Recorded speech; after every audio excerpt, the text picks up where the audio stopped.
the demographic of the students that we serve here, and the fact that from a social mobility standpoint, there are few institutions that can provide as many opportunities for our students. You know, between social mobility and top performing research institution, there's no place I'd rather be. I see tremendous opportunity here, and I think that UTEP is a critically important institution at this point in our country's history. I'm very eager to be a part of helping us realize everything we can be, and just thrilled to be here. So I've lived in a number of different places across the country, but the one that probably affected me the most was Gainesville, Florida. Gainesville, Florida is the home of the University of Florida, which is where I went for my undergraduate experience. I had my first child there in Gainesville. I had a tremendous career opportunity. I made friends of a lifetime. When I left, I ultimately came back and had some just outstanding opportunities to develop as a professional, and maybe the best thing is I met my wife there. So Gainesville will always have a fond place in my heart. My approach is, be really clear about your expectations, share your vision early and often. Be consistent and fair always. Be present for your people and always have their back. And probably the biggest thing for me is making sure that I can provide an outstanding organizational culture. I value a strong organizational culture in the same way that I would is objective success in the role. And so I try to keep it simple, and that's what I drive toward for leadership.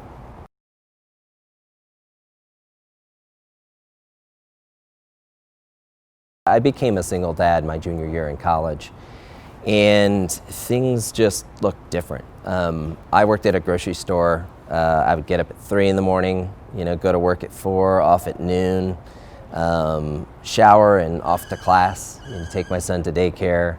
I had a couple scholarships, and so there's some extracurricular activities that I had to do in the afternoons and evenings, and so there were often days where I would get home at 11, midnight, and then turn around and have to do it all over again. So while that was difficult, it really shaped who I became. I worked really hard to try to get through school and really be focused on my career, because what I realized very early on is that it's not about me. It was about him, it was about my son, it was about this young man who I'm trying to help grow and shape. And I was fortunate to have a lot of help along the way. I look back at that time and I think, in many ways I was a self-made man, but I would be ignoring the fact that my manager at the grocery store, he would tell me to come in and put whatever hours on the schedule I wanted. He would schedule around it. My roommates would watch my son while I was off at work. I had a number of different people from all over the place. The scholarships, the individuals who provided the financial support to create those scholarships. I don't think I would have gotten through school without all of those things. And so I feel really fortunate to have had that experience. It was hard, but it fundamentally shaped who I am, and I think is a big reason why I'm where I am today. Well, so I ran a 50-mile race in the Florida Keys in the middle of summer, and when the gun went off in the morning for the race, it was in the 90s with humidity over 95%. I finished, it was 97, 98, and it was just grueling. With humidity like that, it was a blast furnace. People might think it's flat, but they're bridges that you go over from island to island to island.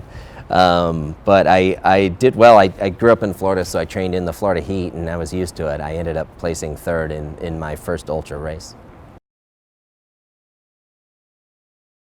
When I think of guilty pleasures as far as food goes, I just can't pass up on French fries. I just can't.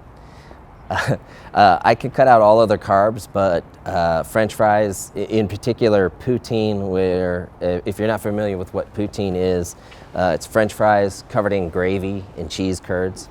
comes from our neighbors to the north in Canada, and just outstanding. I can never pass up French fries.